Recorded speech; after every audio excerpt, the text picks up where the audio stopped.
Hello दोस्तों, आप सभी को अपने YouTube channel MS study point में एक बार फिर से तहे दिल से स्वागत है। दोस्तों, आई होप कि आप लोगों का प्रिपरेशन जो है वो बहुत अच्छा चल रहा होगा। दोस्तों, कुछ ही दिनों के बाद आप लोगों का डीएलएड एग्ज़ाम स्टार्ट होने वाला है और जो उसमें इंग्लिश का 25 क्वेश्चन आता है उसी का एक छोटा सा पार्ट आज हम लोग करने वाले हैं, जिसका नाम है इडियम एंड फ्रेजेज। दोस्तों, ये मेरा पर्सनल हैंडराइटिंग नोट्स है जो आप लोगों को प्रोवाइड कर रहा हूँ। तो दोस्तों, वीडियो को अंत तक देखिएगा, इसमें से आप लोगों के एग्ज़ाम में 100% क्वेश्चन आएगा। तो चलिए दोस्तों, आज हम लोग वीडियो को स्टार्ट करते हैं। हाँ, एक और बात, अगर आप चैनल पे पहली बार विज़िट कर रहे हैं तो चैनल को सब्सक्राइब कर लीजिए और वीडियो को लाइक ज़रूर कीजिएगा। तो चलिए दोस्तों, आज हम लोग वीडियो को स्टार्ट करते हैं। देखिए, पहला इडियम क्या है। पहला इडियम क्या है? Of hand. तो ऑफ हैंड का मतलब क्या होता है? जब हम लोग कोई भी चीज़ बिना तैयारी के करते हैं तो उसी को ऑफ हैंड बोला जाता है। यानी this is called without preparation. यानी कि अगर जी आपको ऑप्शन में कहीं भी ऑफ हैंड दिखाई देता है तो उसका आंसर क्या हो जाएगा? Without preparation. यानी कि बिना किसी तैयारी के जब हम लोग काम कोई भी करते हैं तो उसको ऑफ हैंड बोला जाता है। चलिए दोस्तों, नेक्स्ट क्वेश्चन की ओर बढ़ते हैं। देखिए, अगला आपका क्वेश्चन क्या है? A bird of Pisces. A bird of Pisces यानी अ बर्ड ऑफ पाइसेज का मतलब क्या होता है? One who stay for short time. यानी कि कोई भी चीज़ अगर जे शॉर्ट टाइम के लिए रहती है तो उसको अ बर्ड ऑफ पाइसेज बोला जाता है। क्या बोला जाता है दोस्तों? A bird of Pisces, one who stay for short time.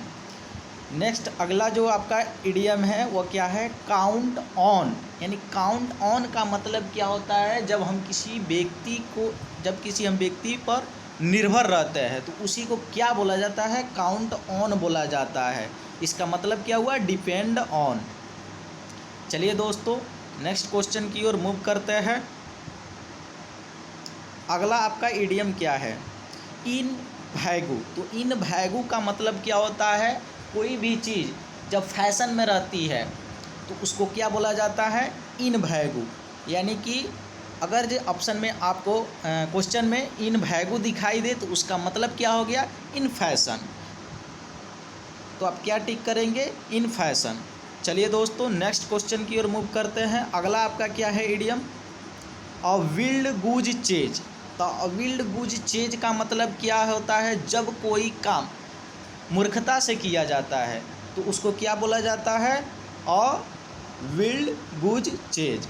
यानी ऑप्शन में क्वेश्चन में आपको दिखाई देगा अ विल्ड गूज चेज, तो उसका मतलब क्या हो गया? Foolish and useless enterprise. चलिए दोस्तों, नेक्स्ट इडियम की हम लोग बात करते हैं। अगला इडियम क्या है? To have an edge on. To have an edge on, तो इसका मतलब क्या होता है? To slightly better than. यानी हम जब किसी दूसरे से बेटर होते हैं, अच्छा होते हैं, तो उसको क्या बोला जाता है? To have an edge on. चलिए दोस्तों, हम नेक्स्ट इडियम की ओर बढ़ते हैं। अगला इडियम क्या है? To put two and two together. To put two and two together, तो इसका मतलब क्या होता है? To conclude keeping in view the merits and demerits. इसका मतलब यह हुआ कि हम जब किसी भी व्यक्ति में मेरिट और डिमेरिट्स को कंक्लूड करते हैं, देखते हैं, तो उसको क्या बोला जाता है? To put two and two together. चलिए दोस्तों, नेक्स्ट इडियम की ओर बढ़ते हैं। अगला इडियम क्या है?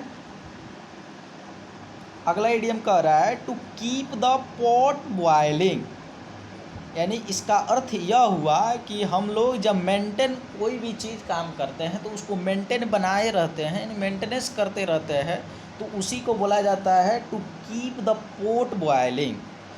यानी इसका आंसर क्या हो गया? To maintain interest. चलिए दोस्तों, नेक्स्ट इडियम की ओर मूव करते हैं। अगला इडियम क्या है? Kangaroo court. तो कंगारू कोर्ट का मतलब क्या होता है? Unofficial court. भाई कंगारू कोई कोर्ट होता है? तो इसका मतलब क्या हो गया? अनऑफिशियल, जिसका कोई ऑफिशियल ही नहीं है, यानी कि अनऑफिशियल कोर्ट उसको बोला जाता है। चलिए दोस्तों नेक्स्ट ईडियम की ओर बढ़ते हैं। अगला ईडियम क्या कह रहा है? Between Scylla and Charybdis, यानी between Scylla and Charybdis. तो चलिए दोस्तों इसको याद कैसे करेंगे? तो दोस्तों देख लीजिए, यहाँ पे एक साइला नाम की लड़की है, मान लीजिए एक चेरी नाम की लड़की है, और इन दोनों के बीच में एक बंदा आके बैठ जाता है। यानी वो बंदा जब बैठ गया तो वो मुसीबत में पड़ गया।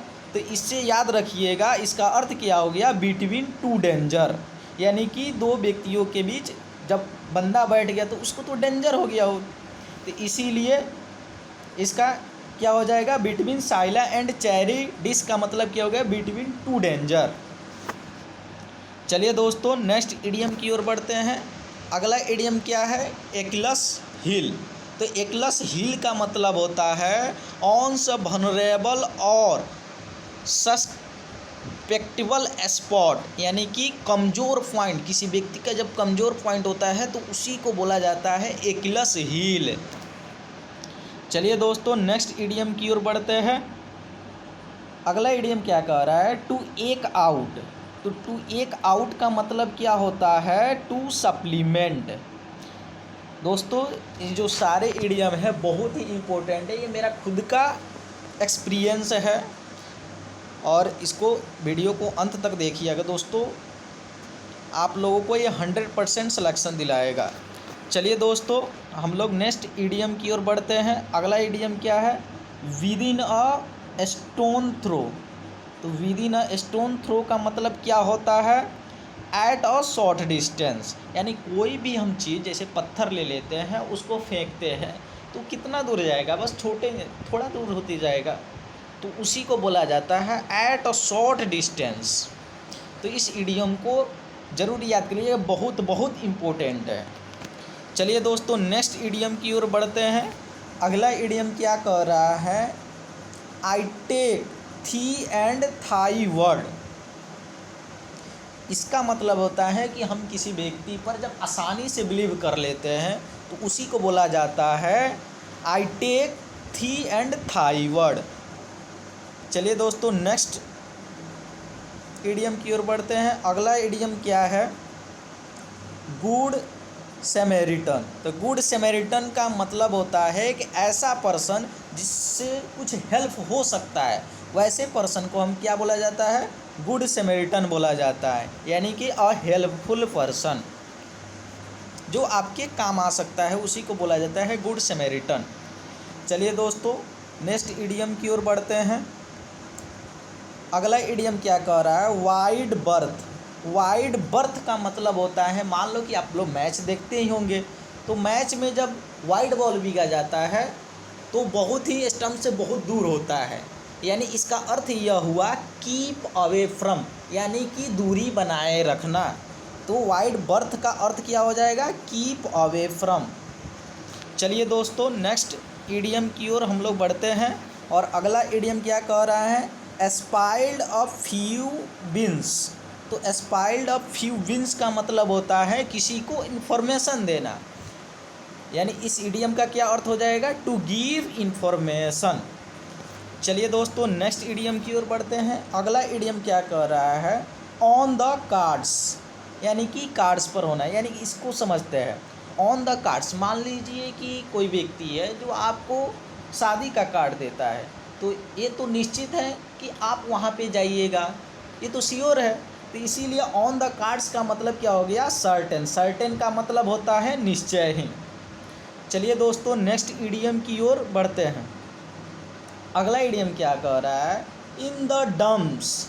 तो जब कोई व्यक्ति डम्स में होता है तो इसका मतलब यह हुआ कि वह सैड मूड में है, उदास है। तो इसीलिए इन द डम्स का मतलब क्या हो गया? इन अ सैड मूड्स। चलिए दोस्तों नेक्स्ट इडियम की ओर बढ़ते हैं। अगला इडियम क्या कह रहा है? To take to heart.